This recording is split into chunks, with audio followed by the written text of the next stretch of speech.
8, there has been a death. Now, quickly remind ourselves in chapter 7, they arrive at the house. It's a really old house. There's a brand new kitten. Ellen and Anna Maria go to the ocean. Anna Maria's mother is angry at them for being outside because if people see them, they could get in trouble. And Anna Maria remembers coming to this house when she was a young girl during the summer and how it had always been really nice. But this time it wasn't nice because they know they have to hide Ellen. Chapter 8, there has been a death. Through a haze of dreams, Anna Maria heard Henrik rise and leave the house, headed for the barn with his milking pail at daybreak. Later, when she woke again, it was morning. She could hear birds calling outside, one of them close by the window in the apple tree, and she could hear Mama below in the kitchen talking to Kirsty. Ellen was still asleep. The night before, so shortened by the soldiers in the Copenhagen apartment, seemed long ago. Remember when the soldiers came into the house? Anna Maria rose quietly so that she wouldn't wake her best friend. She pulled on her clothes and went down the narrow, curved staircase to find her sister kneeling on the kitchen floor, trying to make the grey kitten drink water from a bowl. "Silly," she said. "Kittens like milk, not water." "I am teaching this one new habits," Kirsty explained importantly, "and I have named him Thor, for the god of thunder." Anna Maria burst out laughing. She looked at the tiny kitten who was shaking his head, annoyed, irritated at his wet whiskers as Kirsty kept trying to dip his face into the water. "God of thunder," Anna Maria said. "He looks like if he would run and hide if there was a thunderstorm." "He has a mother someplace who would comfort him, I imagine," Mama said. "And when he wants milk, he'll find his Mama." "Or he could go visit the cow," Kirsty said. Uncle Henrik no longer raised crops on the farm, as his parents had. However, he still kept a cow, who munched happily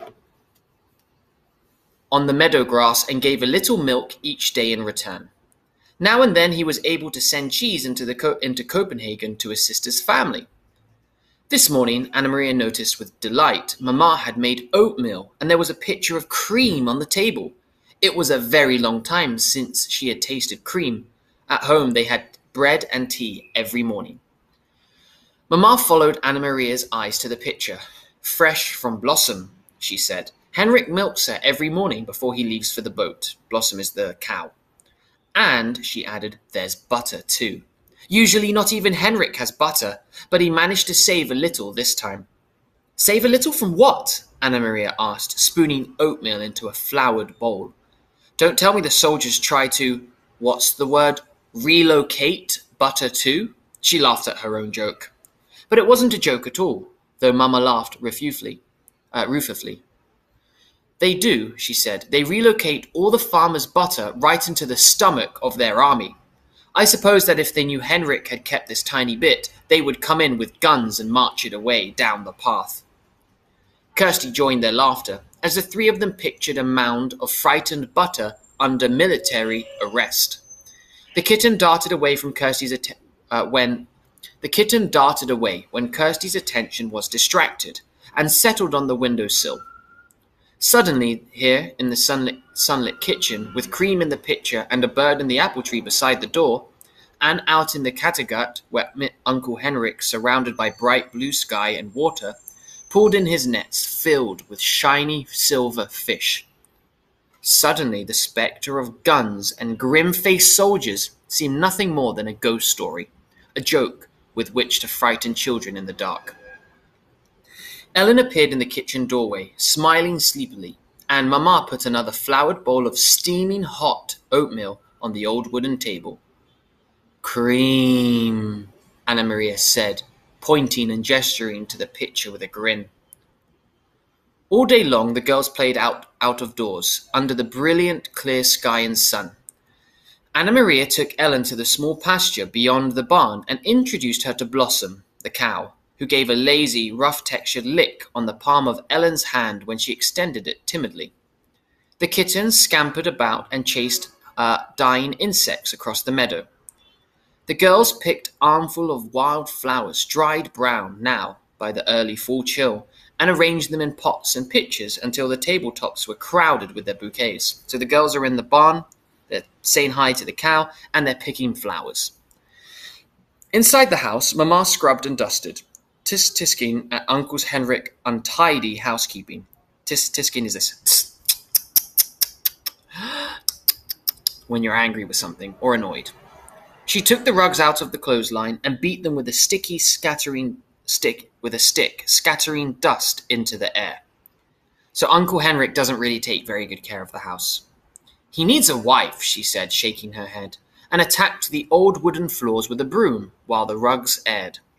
Just look at this, she said, opening the door to the little used living room with its old-fashioned furniture. He never dusts, as she picked up her cleaning rags. And Kirsty, she added, the god of thunder made a very small rain shower in the corner of the kitchen floor. Keep an eye on him. I think that means the cat peed on the floor. Late in the afternoon, Uncle Henrik came home. He grinned when he saw the newly cleaned and polished house, the double doors to the living room wide open, the rugs aired, and the windows washed. Henrik, you need a wife, Mamma scolded him. Uncle Henrik laughed and joined Mamma on the steps near the kitchen door. Why do I need a wife when I have a sister? He asked in his booming, loud voice. Mamma sighed, but her eyes were twinkling. And you need to stay home more often to take care of the house. This step is broken, and there is a leaking faucet in the kitchen, and... Henrik was grinning and smiling at her, shaking his head in mock dismay. And there are mice in the attic, and my brown sweater has a big moth hole in the sleeve, and if I don't wash the windows soon... They laughed together. Anyway, Mamma said, I have opened every window, Henrik, to let the air in and the sunlight. Thank goodness it's such a beautiful day. Tomorrow will be a day for fishing, Henrik said, his smile disappearing. Anna-Maria listened, recognized the odd phrase. Papa had said something like that on the phone. Is the weather good for fishing, Henrik? Papa had asked. But what did it mean? Henrik went fishing every day, rain or shine. Denmark's fishermen didn't wait for sunny days to take their boats out and throw their nets into the sea. Anna-Maria, silent, sitting with Ellen under the apple tree, watched her uncle. Mamma looked at him. The weather is right? She asked. Henrik nodded and looked at the sky. He smelled the air. I will be going back to the boat tonight after supper. We will leave very early in the morning. I will stay on the boat all night. Anna-Maria wondered what it would be like to be on a boat all night, to lie at anchor, hearing the sea slap against the sides, to see the stars from your place on the sea. You have prepared the living room? Uncle Henrik asked suddenly. Mamma nodded. It is cleaned, and I moved the furniture a bit to make room.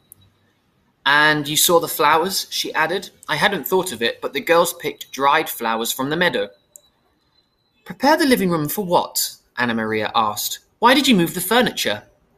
Mamma looked at Uncle Henrik. He had reached down for the kitten, scampering past, and now held it against his chest and scratched its chin gently. It arched its small back with pleasure. Well, girls, he said, it is a sad event, but not too sad, really, because she was very, very old. There has been a death, and tonight your great-aunt Bert will be resting in the living room, in her casket, before she is buried tomorrow. So an old person has died. It is the old custom, you know, for the dead to rest at home, and their loved ones to be with them before they are buried under the ground. Kirsty was listening with a fascinated look. Right here? She asked. A dead person right here? Anna-Maria said nothing. She was confused. This was the first she had heard of a death in the family. No one had called Copenhagen to say that there had been a death, and no one had seemed sad. And most puzzling of all, she had never heard the name before. Great-Aunt Bert? Surely she would have known if she had a relative by that name. Kirsty might not. Kirsty was little and didn't pay attention to such things. But Anna-Maria did. She had always been fascinated by her mother's stories of her own childhood. She remembered the names of all the cousins, the great-aunts and uncles who had been a tease, who had been a grouch, who had been such a scold that her husband had finally moved away to a different house, though they continued to have dinner together every night. Such wonderful, interesting stories, filled with the colourful personalities of her mother's family. And Anna-Maria was quite certain, though she said nothing, there was no great-aunt Bert. She didn't exist. That's the end of chapter 8. So the mother is cleaning the house. The girls go say hi to the cow. They have cream and oatmeal for the first time in a long time. And Anna Maria hears that they're going to bring a dead person to the house and they're going to have a ceremony, although she is certain that this lady is not her family. That's the end of chapter 8.